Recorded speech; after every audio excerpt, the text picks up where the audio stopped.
बहुत सारे भाइयों के मैसेज आते रहते हैं कि उन्होंने सेकंड हैंड कार ली, अल्टो ली, नैनो ली, तो उन्होंने लेते टाइम ये गलती कर दी और अब उसके चक्कर में उन्हें दिक्कत हो रही है, बहुत ज्यादा परेशानियों का सामना करना पड़ रहा है। तो वही मिस्टेक्स मैं आपको बताऊंगा, टॉप जो 5 मिस्टेक्स है जो लोग करते हैं अक्सर।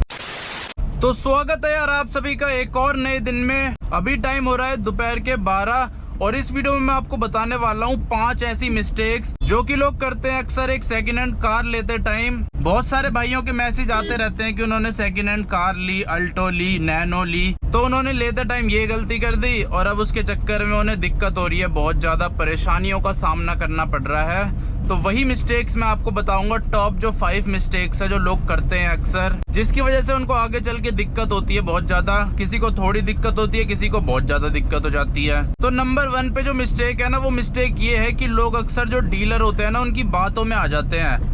वो सोचते हैं जो डीलर बोल रहा है वो सच बोल रहा है, डीलर से ज्यादा सच्चा इंसान इस दुनिया में कोई नहीं है, वो लोग ऐसा सोचते हैं। लेकिन रियलिटी इसका अपोजिट है।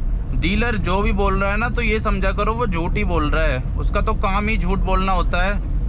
मतलब सब लोग नहीं बोलते, लेकिन ज्यादातर तो बोलते ही है। अब झूठ बोल के उसकी 50,000 बढ़ जाएंगे, 1 लाख बढ़ जाएंगे, तो वो तो बोलेगा ही। और आप कोई ब्रांड न्यू कार तो खरीद नहीं रहे हो जो आप सेल्समैन पे विश्वास कर लो, आप एक सेकेंड हैंड कार खरीद रहे हो, उसमें हो सकता है बहुत सारी दिक्कतें हो। इसीलिए डीलर की बातों पे तो आपको आना ही नहीं है, सारी चीजें आपको खुद से चेक करनी है। अगर डीलर बोल रहा है इसका इंजन एकदम बढ़िया है, आज तक कभी खुला नहीं है, तो उसकी बातों में नहीं आना है, आपको चेक करवाना है या खुद चेक करना है अगर आपको आता है तो। और इसी चीज से दूसरी मिस्टेक भी सामने निकल के आती है कि किसी अच्छे मैकेनिक से गाड़ी बिना चेक करवाए खरीदना। कभी भी कोई भी गाड़ी आप खरीदते हो ना, भले ही वो कितनी सस्ती हो कितनी महंगी हो, हमेशा एक मैकेनिक से चेक आपको करवानी ही चाहिए। अगर आपको कार की इतनी अच्छी खासी नॉलेज नहीं है, बिना मैकेनिक को चेक कराए आपको कोई सी भी कार नहीं खरीदनी है, भले ही वो नैनो क्यों ना हो। लोग क्या सोचते हैं, नैनो ही तो है, 50,000 रुपए की कार है, क्या चेक करवानी। लेकिन हमारी एक सब्सक्राइबर भाई है ना, उन्होंने खरीदी थी नैनो, ऐसी 30-40 हजार रुपए की खरीदी थी। नहीं यार, 30-40 की नहीं खरीदी थी, उन्होंने शायद 50-60 की खरीदी थी।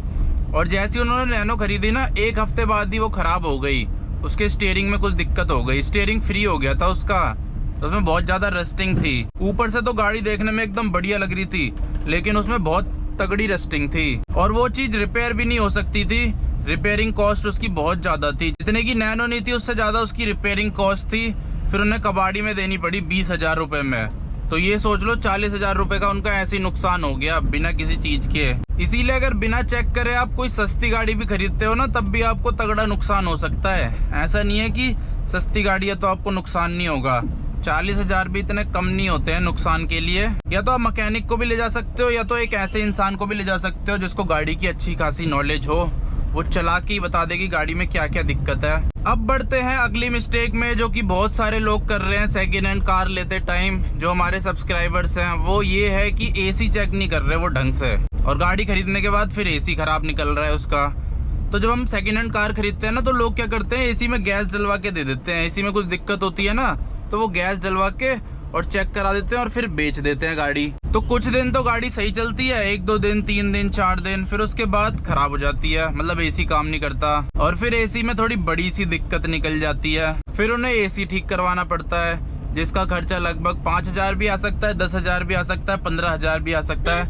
वो उस पर डिपेंड करता है कि क्या खराब है गाड़ी में। अगर कोई छोटी मोटी चीज खराब है तो सस्ते में हो जाता है, बड़ी चीज खराब होती है तो महंगे में होता है, जैसे कंप्रेसर वगैरह। इसीलिए एसी की आपको एकदम अच्छे से टेस्टिंग कर लेनी है। एसी टेस्ट करने के लिए आप ऐसा मीटर भी खरीद सकते हो, ये 150 रुपए का आता है, टेम्परेचर मीटर। टेम्परेचर मीटर भी 2 टाइप के आते हैं।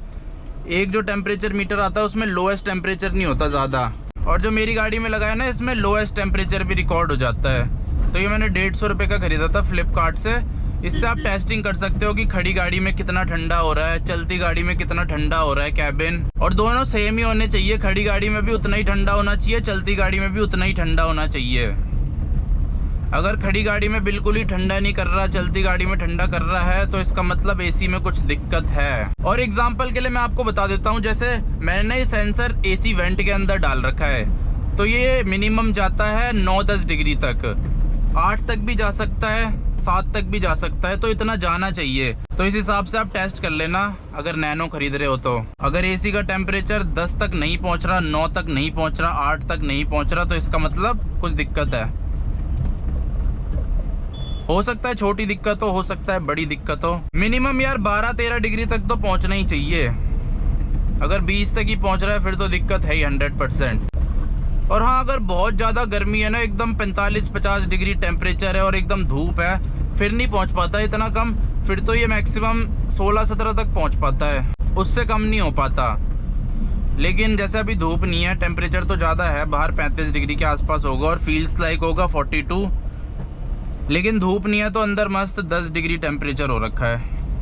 मतलब 10 डिग्री की हवा फेंक रहा है इसका जो एसी है। इसीलिए एसी जरूर चेक कर लेना एकदम अच्छी तरीके से, क्योंकि बिना एसी के कार तो बेकार है। फिर तो वो ऑटो या ग्रामीण सेवा के बराबर है बिना एसी की कार। एसी तो होना ही चाहिए। अगली मिस्टेक जो बहुत सारे लोग कर रहे हैं एक सेकेंड हैंड कार लेते टाइम, वो ये है कि वो इलेक्ट्रिकल्स चेक नहीं कर रहे गाड़ी के सारे। इलेक्ट्रिकल्स मतलब लाइट्स हो गए, इंडिकेटर्स हो गए, ये वाइपर हो गया। वाइपर तो यार वैसे मैंने भी चेक नहीं किया था जब मैंने ये गाड़ी खरीदी थी। तो इसके वाइपर में ना दिक्कत है, इसके वाइपर में पानी नहीं आता। वाइपर तो चलता है लेकिन पानी नहीं आता, तो ये दिक्कत है। ये मेरे को लेने के बाद पता चली थी, लेने से पहले नहीं पता थी मेरे को। तो ये वाली मिस्टेक तो मैंने खुद ही करी थी। मैंने भी सारे इलेक्ट्रिकल्स चेक नहीं किए अपनी गाड़ी के लेते टाइम, खासकर वाइपर तो बिल्कुल ही चेक नहीं किया। और ऊपर से मेरे को तो यार गाड़ी के बारे में पता ही नहीं था। जब मैंने ये गाड़ी खरीदी थी, मैंने उससे पहले ना कोई गाड़ी स्टार्ट भी नहीं की थी खुद से, इसीलिए मेरे को इतना पता ही नहीं था। अब पता चल रहा है तो आपको बता रहा हूँ। तो ये मिस्टेक मैंने भी करी थी कि मैंने सारे इलेक्ट्रिकल्स चेक नहीं किए थे। जब मैंने ये गाड़ी खरीदी थी ना, इसमें बहुत सारे चीज़ें खराब थी इलेक्ट्रिकल्स। जैसे इसमें बैक गियर डालते टाइम पीछे की लाइट नहीं जलती थी, जो व्हाइट कलर की लाइट जलती है बैक गियर की। उसके अलावा पीछे लाइट भी ना इसकी एक साइड की जलती थी, एक साइड की नहीं जलती थी। इंडिकेटर्स नहीं जलते थे, हेडलाइट ढंग से नहीं जलती थी, और वाइपर में पानी नहीं आता। वो तो अभी तक भी नहीं आता, वो मैंने ठीक ही नहीं कराया, क्योंकि इतनी ज़रूरत ही नहीं पड़ती पानी की। विंडशील्ड साफ़ करनी होती है तो ऐसे कपड़े से कर लेता हूँ मैं साफ़, और बारिश में तो पानी आ ही जाता है नेचुरली, इसीलिए पानी की इतनी ज़्यादा ज़रूरत पड़ती नहीं है। तो इसीलिए उसे मैं ठीक करा भी नहीं रहा हूँ। इसीलिए आपको गाड़ी के सारे इलेक्ट्रिकल्स चेक कर लेने हैं, सारी लाइट्स, पावर विंडो हो गई, उसके अलावा वाइपर हो गए। वाइपर तो खासकर चेक कर लेना, क्योंकि वाइपर का खर्चा थोड़ा ज़्यादा हो जाता है अगर चले ना तो। मोटर डलती है ना फिर। वाइपर में 2 मोटर होती है, एक पानी फेंकने वाली मोटर और एक जो ऐसे ऐसे वाइपर को करती है, घुमाती है। वाइपर की मोटर शायद 3-4 हज़ार रुपये की आती है नैनो की, और गाड़ियों की हो सकता है उससे भी ज़्यादा महंगी आती हो। तो इसीलिए ये ज़रूर चेक कर लेना वाइपर तो। लाइट वाइट तो सस्ते में हो जाती है ठीक, लेकिन वाइपर में थोड़ा मोटा खर्चा आ सकता है आप सभी का। अब बढ़ते हैं अगली गलती पे। ये गलती भी ना मैंने भी करी थी सेकेंड हैंड कार लेते टाइम, और वो गलती ये है कि गाड़ी का क्लच और गियर्स चेक ना करना ढंग से। तो जब मैंने ये गाड़ी ली थी ना, इसकी क्लच प्लेट खत्म थी एकदम, मेरे को तो पता ही नहीं चला था। मैंने खत्म क्लच प्लेट पे भी ये गाड़ी लगभग 3-4 महीने चलाई थी। मैंने सोचा नैनो है, इसका क्लच ऐसे ही होता होगा। ऊपर से जो लोग इसको चलाते भी थे उन्होंने कभी नैनो चलाई नहीं थी, तो उन्हें भी यही लगता था नैनो का क्लच ऐसे ही होता होगा, इसमें इतनी पावर होती होगी, इतना ही पिकअप होता होगा। लेकिन जब मैंने ये एक बार चेक कराई ना मैकेनिक को, तो उसने बैठते ही बता दिया कि इसका क्लच तो खत्म है एकदम, क्लच प्लेट डलेगी इसमें। और नैनो जैसी गाड़ी में क्लच प्लेट का जो खर्चा है वो 6,000 रुपये, 5-6 हज़ार रुपये, हो सकता है 7,000 भी लग जाए। तो इतना खर्चा है क्लच प्लेट का। तो फिर मैंने इसमें क्लच प्लेट भी नई डलवाई है, और नई क्लच प्लेट डलवाने के बाद ना इसमें जमीन आसमान का फर्क आ गया था, पिकअप वगैरह में, पावर में, हर चीज में, क्लच की स्मूथनेस में। अब तो एकदम मक्खन है इसका क्लच, बटर स्मूथ क्लच हो चुका है अब इसका। ऊपर से गियर भी इसके थोड़े हार्ड से थे, लेकिन गियर तो लग जाते थे, गियर में इतनी दिक्कत नहीं थी। बस मेन जो दिक्कत थी वो क्लच में थी। पर अब इसके गियर पहले से और ज़्यादा स्मूथ हो गए, और क्लच तो हो ही गया है स्मूथ, क्योंकि क्लच प्लेट चेंज हुई है। वैसे क्लच प्लेट इसकी सस्ती आती है, लेकिन लेबर चार्ज बहुत ज़्यादा लगते हैं गाड़ियों में। जितने की क्लच प्लेट होती है उससे ज़्यादा तो लेबर चार्ज लग जाता है। इसीलिए क्लच और गियर तो ज़रूर चेक कर लेना, क्योंकि इसमें भी थोड़ा मोटा सा ही खर्चा है। सारे गियर लगा के देख लेना पहले से चौथे तक, और 5वां है तो 5वां भी लगा के देख लेना, छठा है तो छठा भी लगा के देख लेना, और रिवर्स गियर भी लगा के देख लेना। कोई गियर अटक तो नहीं रहा, कोई अजीब सी आवाज़ तो नहीं आ रही गियर चेंज करने में, एक बार में गियर लग रहा है या नहीं लग रहा। तो ये सारी चीज़ें आपको चेक कर लेनी है। आज तो यार बहुत जाम हो रहा है, भीड़ सी लग रही है हर जगह। अब बढ़ते हैं अपनी अगली मिस्टेक पे। और वो मिस्टेक है कि रस्टिंग ना चेक करना एक सेकेंड हैंड कार लेते टाइम। तो ये गलती भी बहुत लोग कर देते हैं अक्सर, खास करना लोग अंडर बॉडी चेक नहीं करते गाड़ी की। कई बार क्या होता है, ऊपर से गाड़ी एकदम मस्त होती है, रस्टिंग नहीं होती, साफ सुथरी एकदम क्लीन, लेकिन गाड़ी की अंडर बॉडी जो होती है वो एकदम सड़ी हुई होती है, रस्टिंग ही रस्टिंग होती है। और रस्टिंग का यार कोई इलाज नहीं है आजकल के टाइम पे भी, खासकर अगर अंडर बॉडी में रस्टिंग है फिर तो उसका बिल्कुल ही इलाज नहीं है। अगर ऐसे दरवाजे वरवाजे पे है, बोनट में है, तो एक बार को फिर भी इलाज हो सकता है। अगर रस्टिंग ज़्यादा निकल गई ना आपकी गाड़ी में, अंडर बॉडी में खासकर, फिर तो वो कबाड़े में ही जाएगी, स्क्रैप होगी और कुछ नहीं हो सकता उसका। अगर रिपेयर कराओगे भी तो रिपेयरिंग कॉस्ट गाड़ी की कॉस्ट से ज़्यादा आ जाएगी। अब बढ़ते हैं अपनी अगली मिस्टेक की तरफ। वैसे मैंने शायद 5 से ज़्यादा मिस्टेक बता दिया, पर कोई नहीं, चलो 5 से ज़्यादा ही मिस्टेक सुन लो आप। तो अगली मिस्टेक ये है कि टेस्ट ड्राइव ना ढंग से ना लेना। 5 मिनट की टेस्ट ड्राइव लेना, 10 मिनट की टेस्ट ड्राइव लेना, 2-3 किलोमीटर की टेस्ट ड्राइव लेना, ये भी बहुत बड़ी मिस्टेक है। टेस्ट ड्राइव लो ना एकदम ढंग से लो, अच्छे से चलाओ, हर तरह के रोड पे चला के देखो, उबड़ खाबड़ में, प्लेन में, क्योंकि कई बार क्या होता है गाड़ी के सस्पेंशन खराब होते हैं और प्लेन रोड में पता ही नहीं चलता। उसके लिए थोड़ा उबड़ खाबड़ रास्ता चाहिए होता है, और उबड़ खाबड़ रास्ते में भी ना ऐसे नहीं एकदम प्यार प्यार से चलानी है, थोड़ा सा हल्का सा भगा के देखना है, ज़्यादा भी नहीं भगानी कि सामने वाला आपको टेस्ट ड्राइव से ही भगा दे।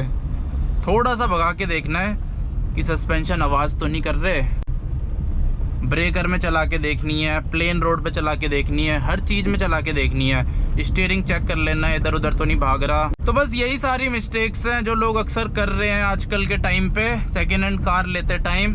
तो आई होप आपको पता चल गया होगा कि कौन कौन सी मिस्टेक्स आपको नहीं करनी, किन किन चीज़ों का आपको ध्यान रखना है। तो बस इस वीडियो को यहीं पे ही एंड कर देते हैं। अब आपसे मिलता हूँ कल अगली वीडियो में। जय हिंद।